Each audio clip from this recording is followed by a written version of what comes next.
Okay, here we are.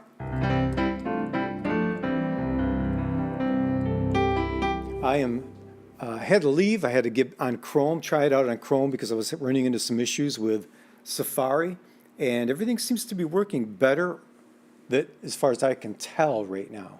So, does everything sound okay when I play the piano? Can you all hear me? I'm testing this out tonight, so if you could help me out, I would really appreciate it. If there's anybody out there watching, can you hear the piano? I just want to make sure that sound is coming through, because there's several ways I can set the audio up, and I just want to make sure I got it set up correctly. Otherwise, you're just seeing my hands moving, you're not hearing anything. So let me look at the settings here. It appears as though the piano's coming through, but can anybody verify that for me?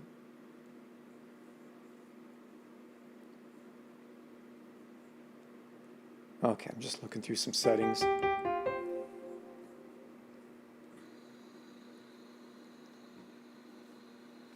right, let's try one of those videos. When I put this video on, I think it mutes my my audio, my microphone audio.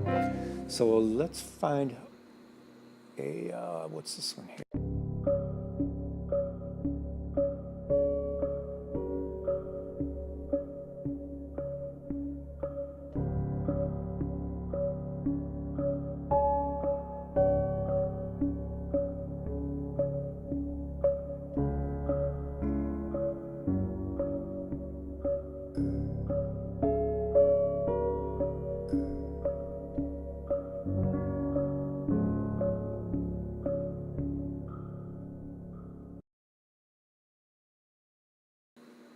All right, it did. It came back. So I don't know if you all could hear me or not. I was talking while that video was playing to see if it was cutting through to the live stream or if it was actually muted while the video was playing.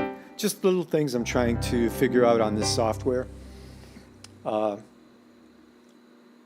don't know if anybody is on there and able to maybe just give me a thumbs up or text me a message in the comments. Should be broadcasting on YouTube, Twitch, Facebook, and I think I'm on X as well right now. So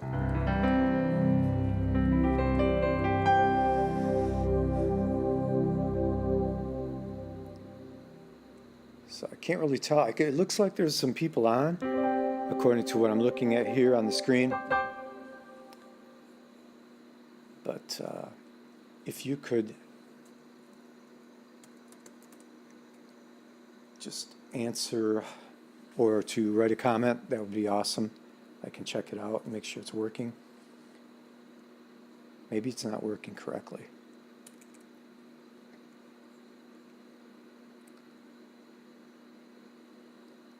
Looks like I also have like music I can play. So if I wanted to upload my own music, I could play it through this menu here. So yeah, the name of this it's the web version. It's called Restream, and it's the studio Restream Studio. I do usually use Restream, and that's a software that gives you the ability to stream to multiple sources or destinations at once. So that's how I'm able to stream to YouTube and to Twitch and to X and to Facebook and several other places if I choose to. I can do that all at the same time. And then it's supposed to combine the other way that I have been using it, it combines all of the chats or the comments from YouTube and Twitch and Facebook into one chat stream that I can look at, and I can see everybody's comments no matter what destination they are from.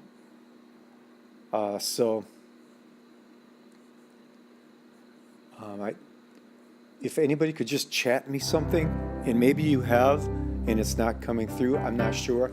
What I'm switching up, and the reason I'm on here tonight is I want to start using software this new software that I've come across here that it seems to be nicer than what I was using. I was using a program called OBS, which is a video mixing software. It's very popular. It's very intricate. I can't even talk. It's complex. Let me just say that. And it gives you the ability to do tons of stuff to the detail. But a lot of times you don't need that, and when you're on live, you don't have time to get in there and adjust details. This one is really nicely laid out, the user interface that's using. It's right online. So as they update their software, it will, I'll get the update, obviously, because it's software as a service. It's I hear some fire trucks going by.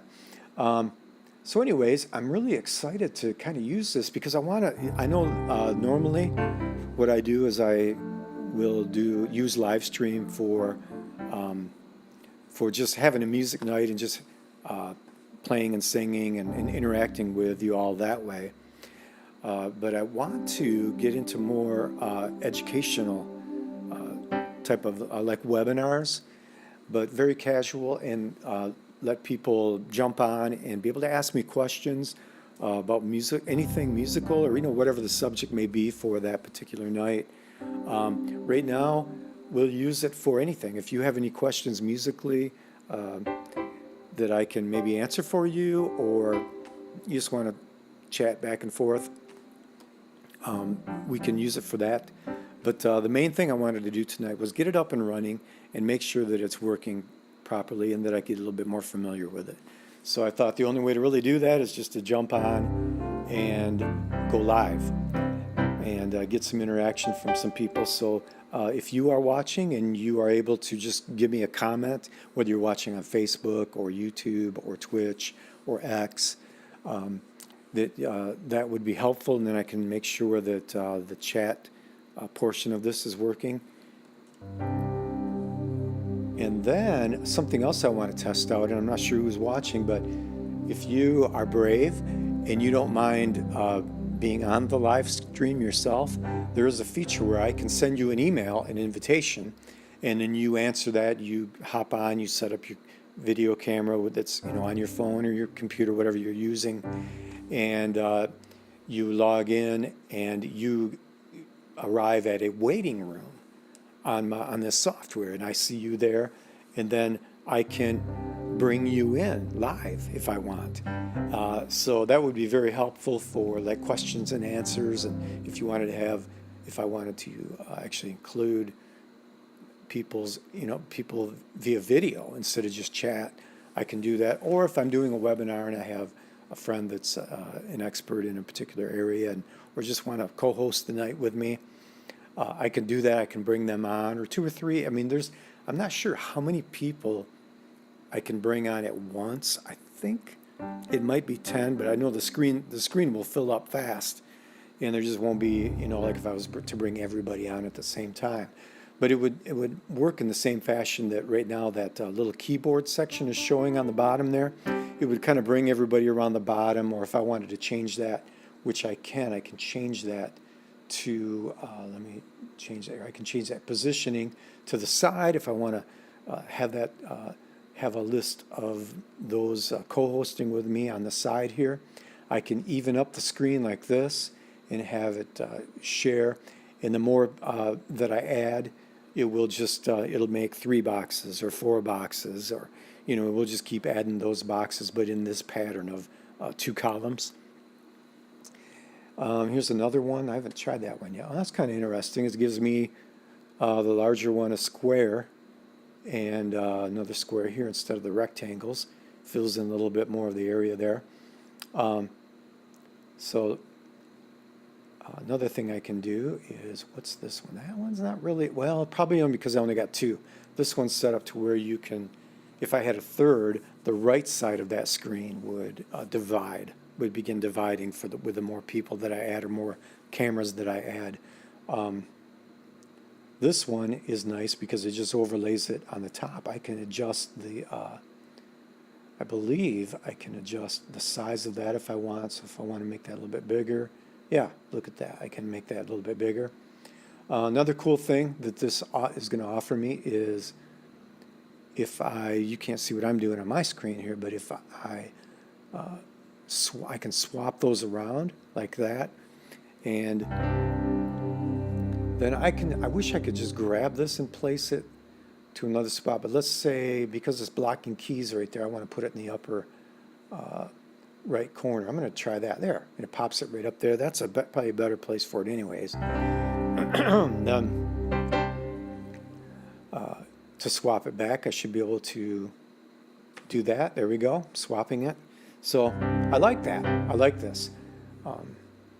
So if you have any comments, please let me know.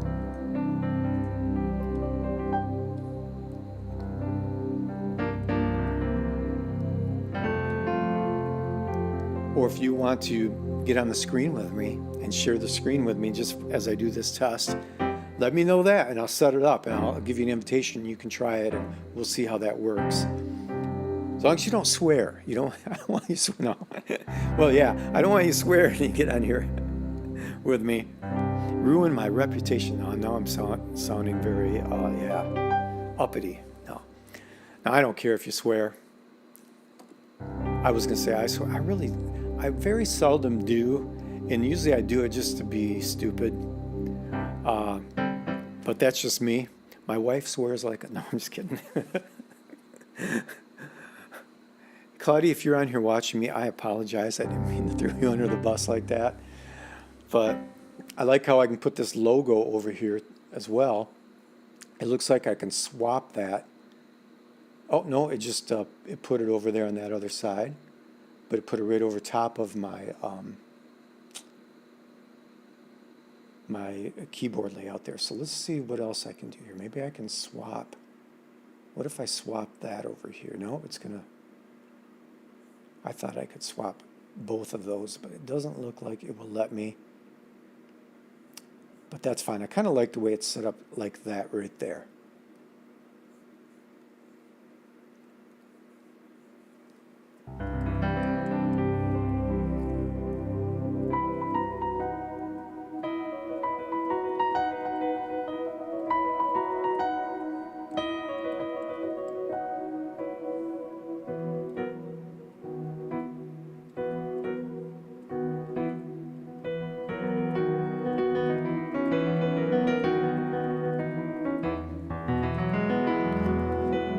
That, I don't even know what the name of that song is. Yes, I do. I just remembered. It's 1,000 Miles. But I do not know who sings it. The reason I learned it is because it's in a movie that I think is funny. You guys, anybody ever seen White Chicks? It's probably not an appropriate movie, but it is very funny. And I love Terry Crews. Terry Crews is so hilarious to me. I just love his sense of humor. And he has a part in that. If you've ever watched the movie, you know what I'm talking about, where he is in the car and that song comes on the radio. He's such a goofball. Have you guys ever watched, I haven't even kept up with it, but he hosts, probably been doing it for a couple of years now, America's Got Talent. And I bet you I haven't really been able to watch it too much anymore, but I've seen little bits of it here and there, and he's funny, he's hilarious. But so was what was the other guy that did that? Was it Nick Cannon, the host of that? I think it was him too. That guy's hilarious. So I'm gonna pretend like we're in a webinar right now, and I'm going to ask you, are there any musical tips that you would like, or any just advice having to do with playing piano, or I play guitar as well. I can grab my guitar and bring it over here if I needed to show anybody anything. It can be as simple as you want it to be, or it can be a complex music theory question. But I'm going to open that up. If you guys have any questions, let me know. If you want to talk about just music groups and different songs that are cool, that's welcome as well. Go ahead and comment me, and I'll that way I'll be able to test this chat section here and make sure that that is indeed working. I could probably log in with my phone and chat and try it myself and just to test it. But if you're able to do that and you want to just say, hey Rob, I won't embarrass you or anything like that. I won't make you do a whole bunch of stuff. I just want to know if the chat's working right. So that would help me out. Let's see what other different features we have here. Okay. You know, there is something else. I remember seeing it. Where did I see that at? Okay, let's see. That's not it. It wasn't the background. I think I'm in the wrong menu item. Let me just poke around a little bit here. This is, what is this? So if I hit show on that, what's going to pop up on my screen? Oh, that's cool. Around the Piano with Rob Major, it's got a link on there. So those are things that I can pull up when I need to and I can take away. Got a little ticker thing. Let's see how that works. Oh, that's nice. So I could type anything in there that I wanted to say in advance, and then you can put different messages, various messages here that I can choose from, so I don't have to freshly type everything on the fly. I like that. Okay, let's see what else we got here. I know I saw something. Maybe it was here. Ah, yeah. What's this? Okay, if I throw that up, okay, that is a tip jar, and that's kind of neat. I don't know if y'all if that's clickable on the video. I'm not sure if it is or not. Can you guys click on that? Anybody click on that and see if it actually takes you to a website? I see it has the QR code on there, so obviously that will work for the link. But let's try another one here. We got that one. Let's put it back up there. Let's see. Oh, it gives you, okay, it gives you different options so it can go off to the side. That's kind of neat. Or the bottom. Let's see if there's any other options. Doesn't look like it on that particular one. Man, I swear there was a different one than this. Let me hide that one. Let's pull up this. Let's see what that does. Ah, okay. There we go. That puts it up in the upper right-hand corner. Okay.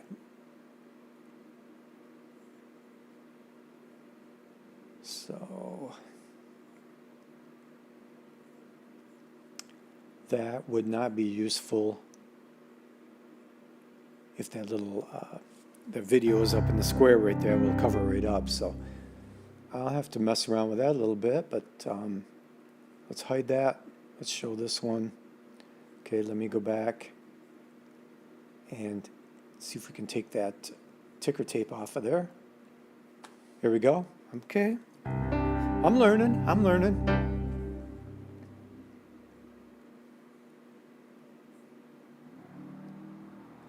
The music thing, that's what I was going to try. What's this one? This says chill. Let's see what this is, if it plays in the background or if it's going to kind of take over. I'm going to keep playing here. Oh, I hear something going on. Cool. Looks like I can adjust the volume on it. What's this mean? Shuffle. Oh, there's different.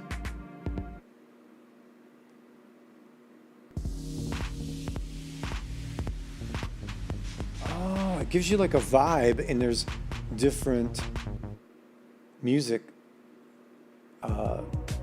songs that go with that vibe. This vibe is called chill.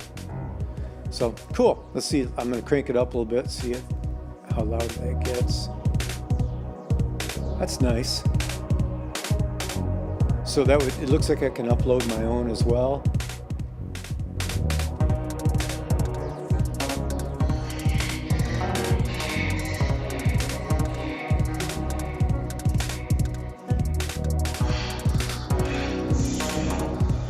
That is weird. Do you hear them voices? That kind of freaks me out a little bit. I don't like that one. All right, I'm going to pause that. All right, let's get back. Let's take this tip off of there. Let's throw it to the right.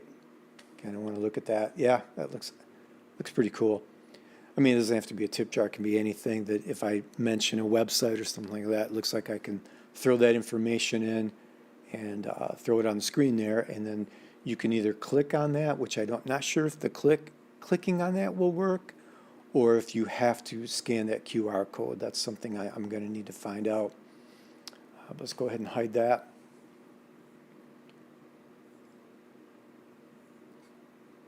All right, who do I got out there? I know there's a couple people watching according to this.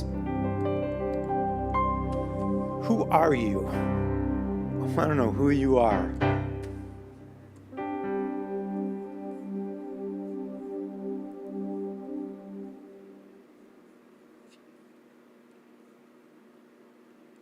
Okay. I'm not sure. Oh, those are, okay, I got that. I see what that is. I'm just kind of flipping through some of the options here. You guys can't see it, what I'm doing, but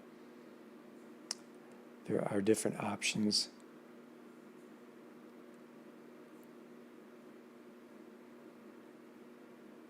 Okay. Interesting.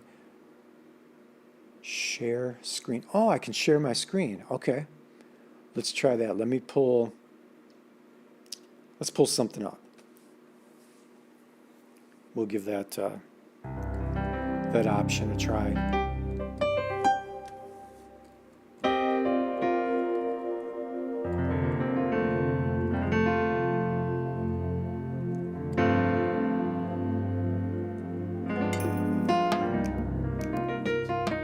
Oh, I'm playing MIDI right now. Okay.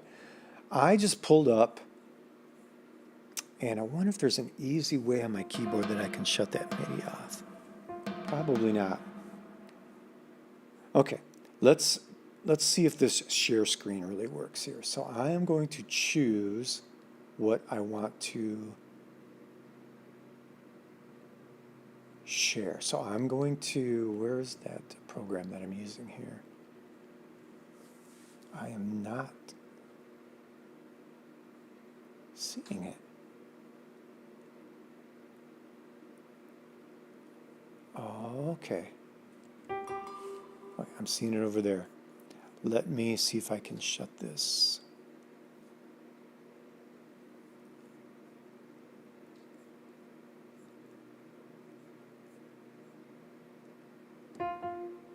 Oh. Yeah, that shuts it off. Okay. I really want to share this screen, so let's figure out how to do that. I am seeing right now, oh, these are Chrome tabs. I see it now. There's another menu that I have to look at. Okay, I am seeing a window, so I'm going to share this, and let's see what it does, see how it works with this app. So I just clicked share screen. Oh, nice. So it put both of my windows there, my keyboard window and my actual camera, face camera, up to the top, and now I have a program. It's a music program. It's if you've ever heard of DAW, a DAW app or a DAW software. DAW stands for Digital Audio Workstation. And let me pull that keyboard screen out of there. Let me see if I can hide that. There we go. So at least I get that out of the way. Now you should be able to see that screen. That is a DAW, a digital audio software, or recording software for Mac computers, Apple computers. It's called Logic. So let's see if I can go up here. You can see my mouse. That's nice. So it's going to show everything that I'm doing here. All right, this is a song I've been working on. I'm just trying to tweak it and fine-tune it, getting it to sound more natural sounding. But it's a song I wrote called Surrender. I haven't got the vocals on here yet, but I've been messing around with it. I start out with the string section. So you're going to see that green line right there. That green line is the MIDI information, or the notes that I played to create this string section. Now, I'm going to pop this open because the string section consists of, looks like I have 4 different sounds that I used for this. One of them is called string or synth strings, and there is a drop-down menu with that as well. That contains 3 different sounds that are blended to make that one sound. So there's my one sound for the synth strings. I also have a string quartet that has a drop-down as well. That has 1, 2, 3, 4. It's got cellos, violins 2, or violins 2, violins 1, and Abbey wood, which that I think is like a little string section. And then I have the cello and bass, and that is using down here the cello section. And then the violins. So when I put all those together, what I did is, and this is kind of fun, maybe you guys will be interested in it, maybe not, but this is how I construct music. I'm going to start out with, I'm just going to do the bass. So I'm going to solo the cello bass line and see what that sounds like. So let's see what that sounds like.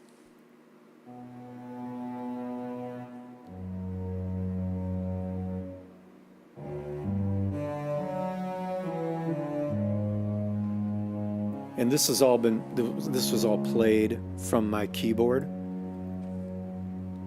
So it's a synthesized or a sampled sound of a real cello or a real bass. It's got a long note. So let's go back. Whoop. Let's start this at the beginning again. Sorry about that. Let me stop it. Okay, let's listen to another part. So let's go to the violins. Let's see, do I have separate parts for that? It looks as though I only have this one line right here. So we're going to listen to that. I'm going to solo that.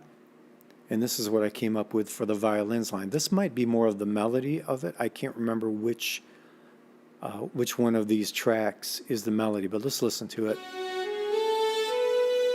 Yeah, this is the melody line.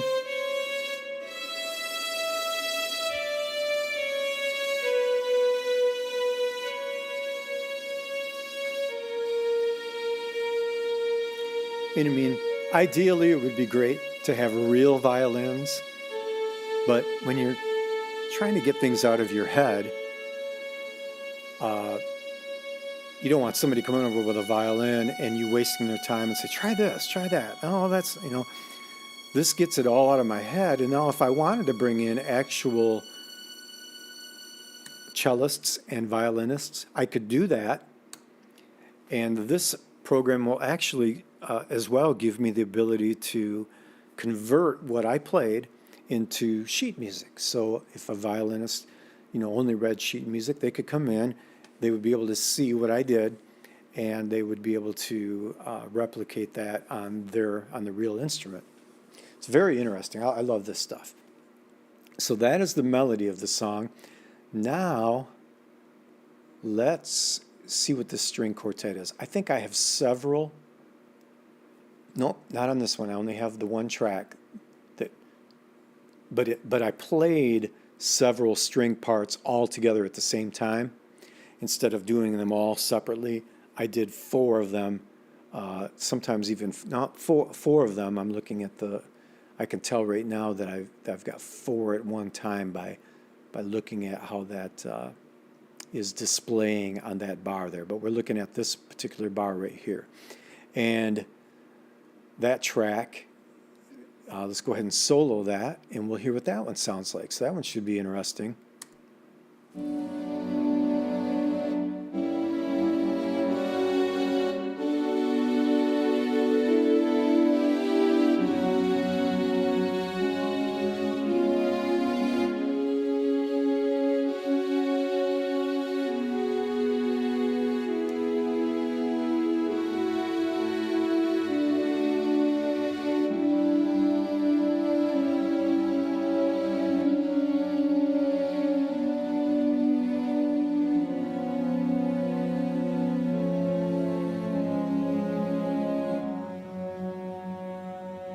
Okay, so those are three separate parts. The last that I just showed you there was actually four parts in one. So literally we have those four, the melody line, which is 5, and then that bass line or cello line, which is 6. So there's a 6-piece string section right here is what I created for this song. Up on top, I do have separate tracks here, and I think I just replicated those 3 that I showed you, and I did. I can see by looking at them here. I've got the ensemble, which is the 4-part one that we just listened to. I've got the cellos, which is the lower part, and I got the violins part here, which is the melody line.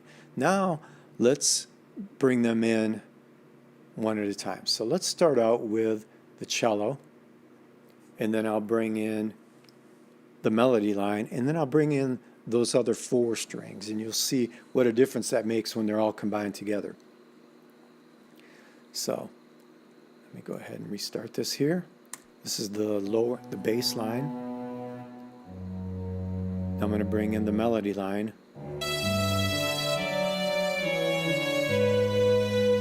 Now I'm going to bring in those other strings as well.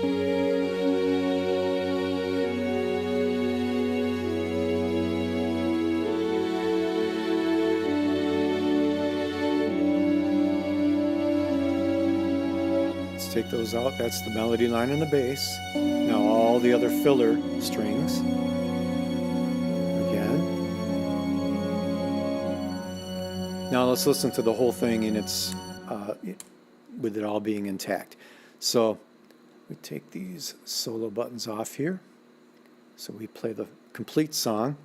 Here's what it all sounds like when they're all blended together. Because I just showed you those 3. There was those same 3 parts that were automated in this synth strings portion here. I'll show you what that one sounds like. So, because it brings a different texture to the sound. So I'm going to start out with that same thing, but this is the synth string sound. So let's start out. There's the cello, where the other one that you heard was based on a sampled cello sound. But this is a synthesized cello. Now I'm going to bring that melody line in.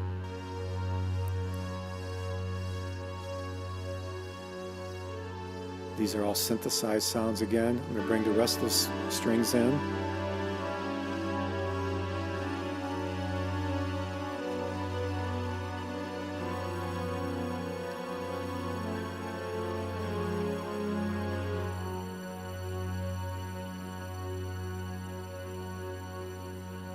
Okay, now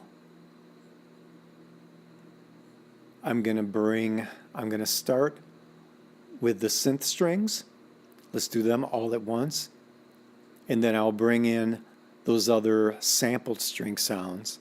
And by the end of this, we'll have them all blended and mixed in together. So let's see what that sounds like, starting out with the synth strings.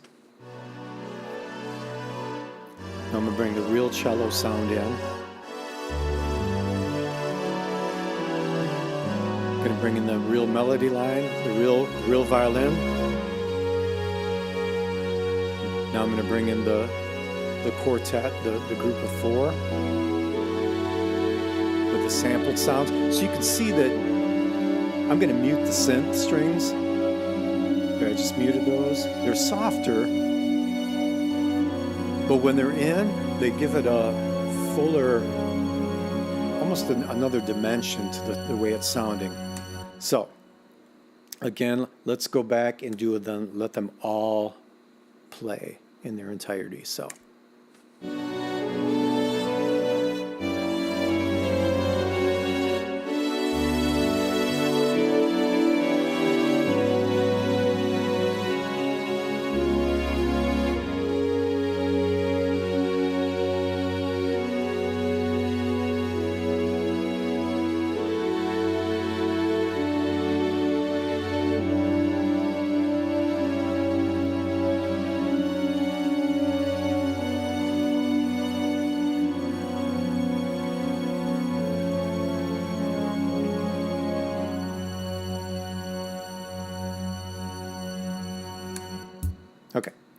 let's back up. And I wanted to show you one other thing too, to give it more expression in the strings, because strings don't just play at one volume. They kind of fade in and they get louder in different spots. And so what I did is I made a track. I'm going to take those four. These are the four tracks that are all blended together to make the complete string section. And you can see that they're all a subcategory of this. Like if I hit that, it brings them all back up into that one line. And what I did is I made like a master track. It doesn't have anything like when I expand that there, you can see that all of the actual notes that I played and stuff are down below it. There's nothing really that I played on that master track. But what I did is I used that master track to give different volume changes. And I'm going to click a little switch here, and it's going to show you in a graph of what I did volume-wise. And it's going to show how it started out soft and it got a little bit louder. And you know what? While I'm doing that, I'm going to drop that volume down a little bit. I think it's too loud anyways, so I'm going to drop that volume. Okay, back to this. So I'm going to play it back, and you're going to see where the volume changes, and you'll hear that, where it gets, it's going to start out softer there, then it's going to get louder, and then a little softer again. And what's going to sync up with that graph is this volume knob over here on the left, which represents the volume of that track right there. And you're going to see it as if somebody's moving that up and down. It's going to show what would be happening on the volume fader that represents this graph. So you can look back and forth at both of them. I'm going to expand this up so that we really only have that to look at. There we go. And let's start it at the beginning again.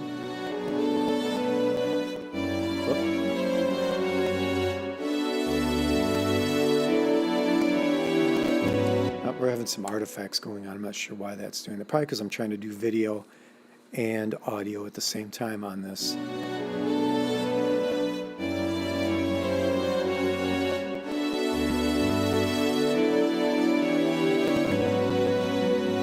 Wow, that doesn't sound good.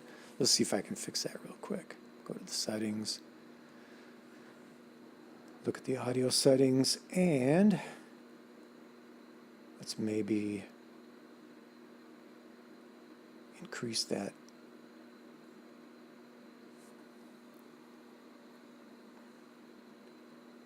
Setting there and see if that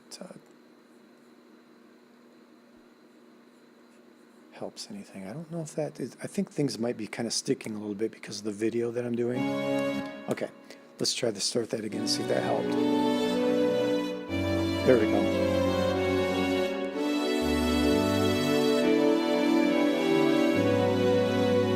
You can see that volume knob to the left going up and down.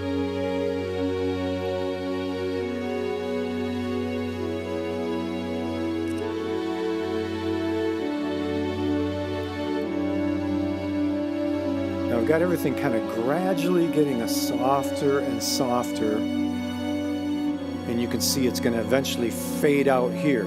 But all these other boxes are when the other instruments kick in for the song. So the drums and the bass and stuff, you'll hear them. And now by now, all those strings have faded out. So that kind of gives you some insight into how a DAW works. This one is called Logic Pro. It really doesn't matter what DAW you have. They all do the same. They all accomplish the same thing in the end. It's more of a personal preference. So if you get used to the user interface on one, you might as well just stay with that, in my opinion, because you're going to be able to maneuver and get around and accomplish that, what you want to do with the mix of that song.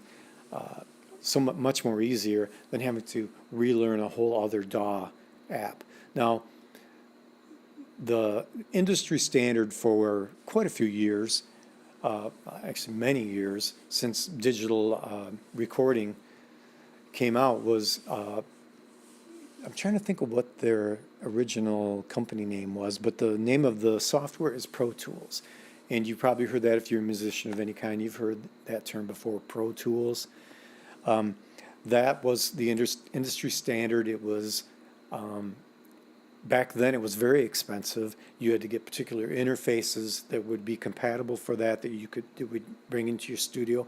And only the big studios had it had that. Nobody had, you know, the power that it took to run an audio recording software with your regular home PC, you know, that we had back in the day in the 80s and, you know, 90s. So you really had to get a beefed up system in your studio that would handle all of this simultaneous audio being processed. And so the studios all had that. And that just happened to be one of the pioneering companies that came out. Is it Avid? I'm trying to think what their mother name was for the Pro Tools. But and so that became the industry standard, and it still is. It's very good. I mean, it's a lot of people use it, but not as many anymore, because soon, when DAW got more accessible in people's home studios, a lot of different DAW versions came out. So Logic Pro is the one I'm using. That one is made by Apple, and it's only available on a Mac. I don't believe they have a Windows version. If you've had a Mac, or I believe this is even available on Windows now, but there's a software called GarageBand, and a lot of people have heard of that. That's the basic version of what Logic Pro is. Logic Pro is the full-blown professional version of GarageBand. Basically, it's GarageBand on steroids. So I like it. It's just something that I got used to, and I know my way around it very well now. So I'm sticking with that. I really like it. It's one of the reasons I like it is because it's made by Apple, and I like Apple products. I favor Apple. I feel like they really. I even like, the Microsoft Word of Apple, which is Pages, and the PowerPoint of Apple, which is called Keynote. I prefer to use those. I really like them. But again, the standard for that type of world, the office world, is Word, Excel, PowerPoint. But I feel like because I have Mac products, because I have Apple products, that when a new operating system gets updated, or a whole new operating system comes out, they're going to be on top of making Logic Pro compatible with the latest operating system, because they will have the edge. They've already tested it with, because it's Apple. It's an Apple product, so they've already tested it. And not that there's not going to be glitches sometimes, but like you'll notice with Pro Tools, if a new version of Windows comes out, or a new version of OS comes out for the Mac, the standard is you do not update to that if you're a Pro Tools user. You wait for a while, and because usually out of the box it could ruin everything. It could just break it for a while until Pro Tools fixes those glitches that go along with the new operating system. So that's one reason I like it. Another reason I really like it is because I bought Pro Tools, I don't know how many years ago. It's been a long time. I mean, Pro Tools. I bought Logic Pro quite a few years back, and it was, let's say, $200. And so I got that. I have never paid one dime more for Logic Pro because, and I've got the latest Logic Pro version that there is. Every time, that's the way Apple is. It's like your iPhones. You know, if you got your iPhone and they come out with a new operating system, you automatically get that as long as your phone is compatible and will handle that new operating system. It's like a gift. It's like almost getting a new phone, and the same goes with Logic Pro. Every time they come out with a new version and they improve and add features to Logic Pro, I get that, and I don't have to pay a dime more for it, where Pro Tools and some of the other DAW programs, you have to pay for the upgrade. You know, you're stuck with that version that you have, and if you want to upgrade to the latest and greatest, you got to pay the upgrade price. I think Pro Tools has changed a lot because they also, I think they still do this both ways. I'm not a Pro Tools, I'm not in that world, so I'm not completely sure. But I did try it for a while to see it. I thought maybe, I had a recording studio up in Michigan, and I thought maybe it'll make me feel more legit, if I say I have Pro Tools as an option. And so I went ahead and installed it. And at that time, they had just come out with this, and that was you could buy it by the month. And by doing it that way, you did keep up with all the latest. If there was an update that came out, you were able to, you were entitled to that update. So that was nice. But you have to pay for it every month. So you're paying. There is no monthly fee on Logic Pro. There's some other good DAWs. One that I really liked, I tried it out not too long ago, actually, and it's made by Presonus. Presonus, they make audio equipment, and when they came out with their, what was it called? Can't remember. They had a board that came out. It really took off, and it had the word studio in it. But anyways, when they did, they issued along with that, if you bought that board, they gave you their software for free, which was, what is the name of their software? Let me look it up real quick. I can do that. I know it had the word one into it.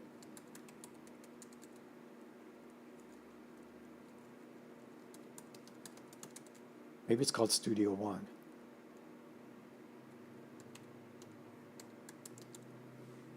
Let's see what it is.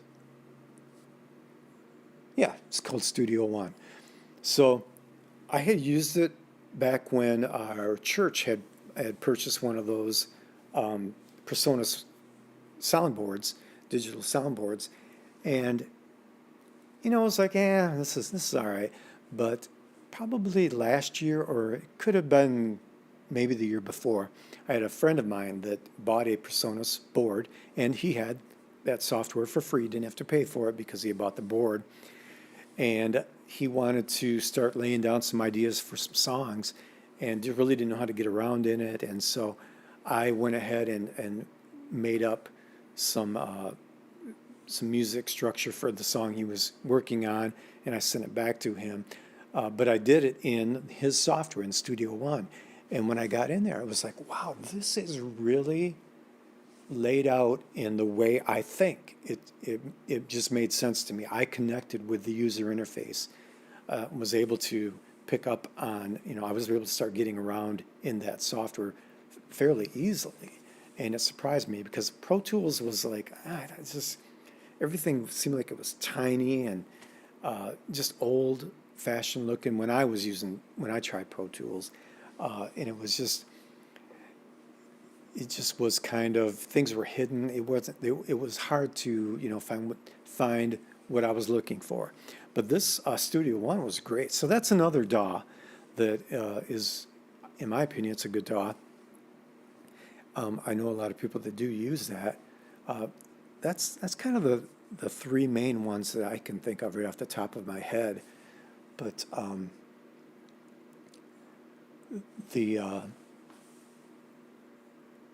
anyways, that's my take on the DAW world. and why I like Apple's Logic Pro. Uh, and it, and another thing I like about it too is it's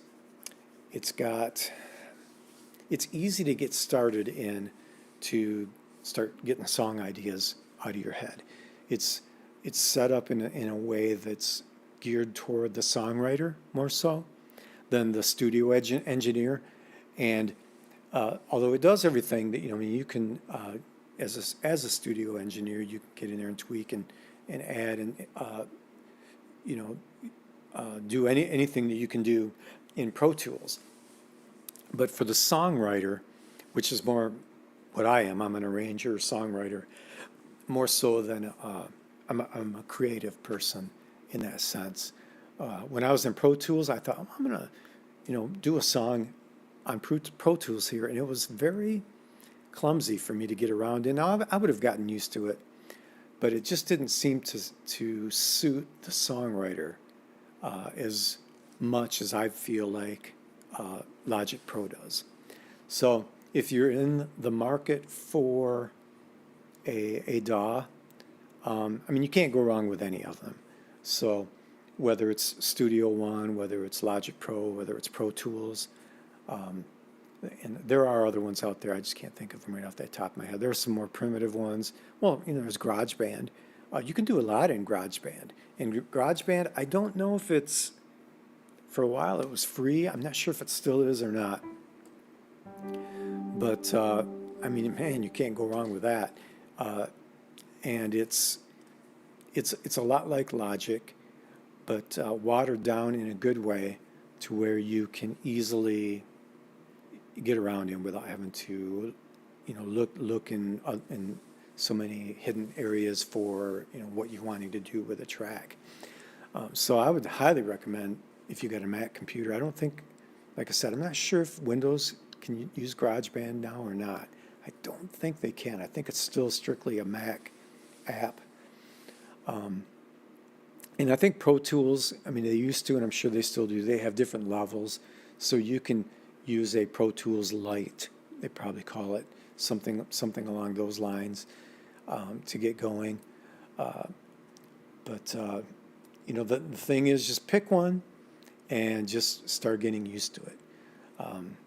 And the more it's like it with anything else. Anytime you get something new, there's a learning curve, and it takes a while to be able to, really feel comfortable within that environment of that software. So, yeah. So this is kind of fun. I mean, I know I'm just kind of doing my own, but this is kind of stuff I'm talking about that maybe I can use this as I'm testing this software. That's what I'm doing this evening. Wasn't on here to demonstrate Logic Pro. I was just trying to test some things out, but we kind of got on that rabbit trail there. But this is the type of stuff I think I want to do more of and be able to educate people. I want to see, my philosophy is kind of it's the tagline of How to Play, which is the company that I created. Just started out with just doing tutorials, video tutorials for people. And I just want to see people reach their musical potential. I want that to be a reality in your life. If you're a musician, it blesses me to see people tap into their potential. And that's the challenge I've issued to myself throughout the years is, I ask myself a lot and have through the years, I wonder what my potential is. I wonder if I really applied myself and grew more as a musician, as a recording engineer, what I could be capable of.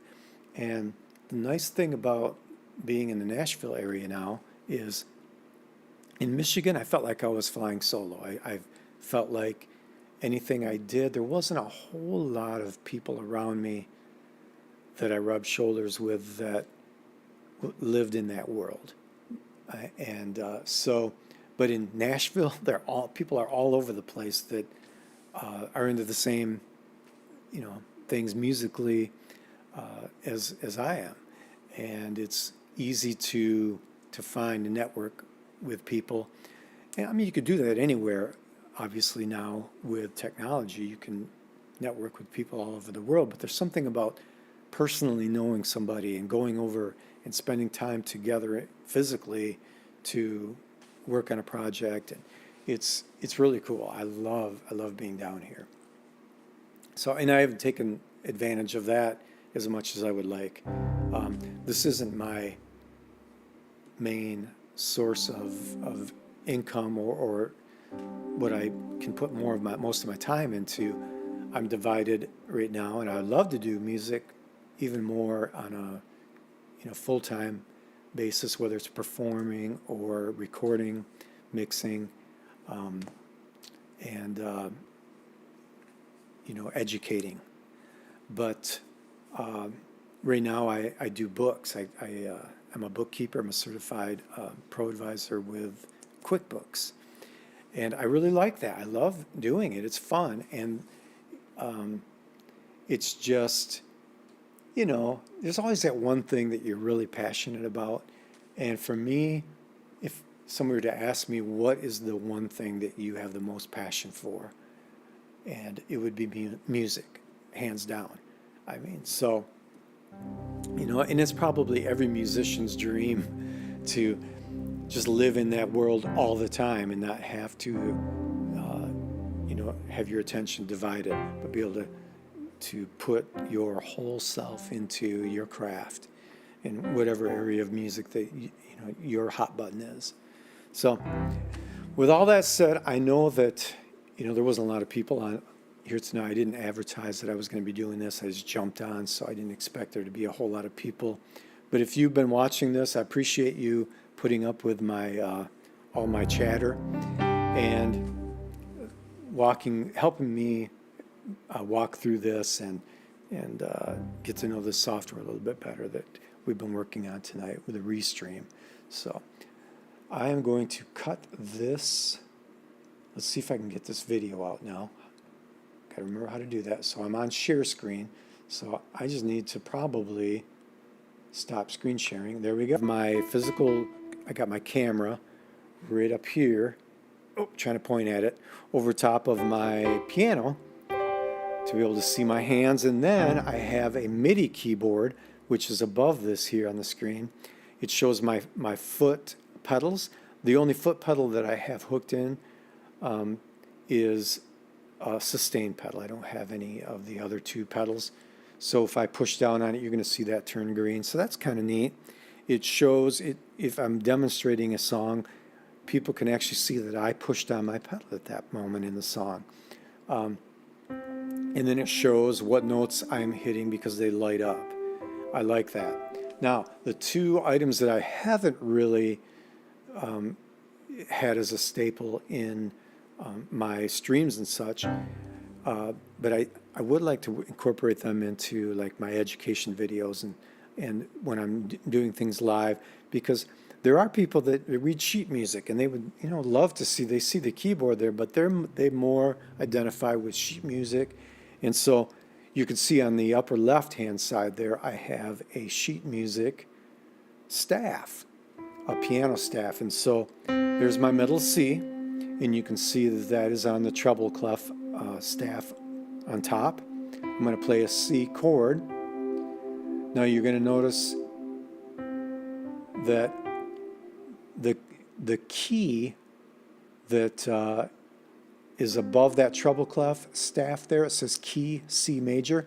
I can get in there and I can change it. So if a song is, let's say, in D, I can change that to D and it will automatically pull up that key signature of 2 sharps, and so that it will actually play in the key of D on the staff. So right now I just have it set to C. So if I hit a flat, you're going to see I hit an E flat right there. It's going to show on that staff as an E flat. Now, the other screen that this adds, which is helpful as well, is the one directly above the top keyboard, and there's a black rectangle there, and that shows not only the notes that I'm hitting as a single note, So it's showing C3. 3 is the third octave. If I hit the one below it, it's C2. If I hit the octave below that, it's C1. If I hit the octave below that, it's C0. Goes all the way down to A-1 on a regular piano. I don't know why they went into the negative, but they did. And that's a standard name for that note. It would be A-1 octave. And there's only 3 notes that will be in that -1, and that's the A, B flat, and B. Then it hits the C. If I go to the top C on the keyboard, that's C7. So it's the 7th octave there. So middle C is C3. And then it's showing the individual notes that I do. Now if I hit 2 notes together, let's say I hit a C and an E together, it's going to tell me, it switches from telling me what notes, exact notes that I hit, to telling me what that chord is that I'm hitting when I'm hitting them both together. And that is a major third. It's a C major third, is what that would be called. Now if I had the third note of that chord, which would be a G, if I add that in, it's going to just flat out say C, and that's talking about the chord C versus the note C. When I hit those individual notes, it gives me the number of that note. But when I hit the chord C, the number disappears and it just says C. There's an F with a C on the bottom. That's what that /C is doing. And then there's a G chord /D, which is saying that I got a D on the bottom of that chord. Anyway, there's another C chord with a E on the bottom. Now if I add bass notes in, now if I add another bass note, I'm still playing a C. That's the C with the E bass. There's an F, and it's a regular F because I'm hitting a regular F note on my bass hand. If my left hand goes up to an A, it's going to show it as an F /A, which means there's an A bass on that F chord. And then a G. And let's say I walk that bass note down. It's going to be a G. They're calling it a G7th. It's really not. Sometimes it's inaccurate. You just kind of, it just gives you basic. That's more of just a G on the top with an F bass. They're calling that an E minor 7th, which it is. And then a G with a D bass. And back to a regular C. So it gives you 3 different perspectives of what's going on musically. It gives you the keyboard.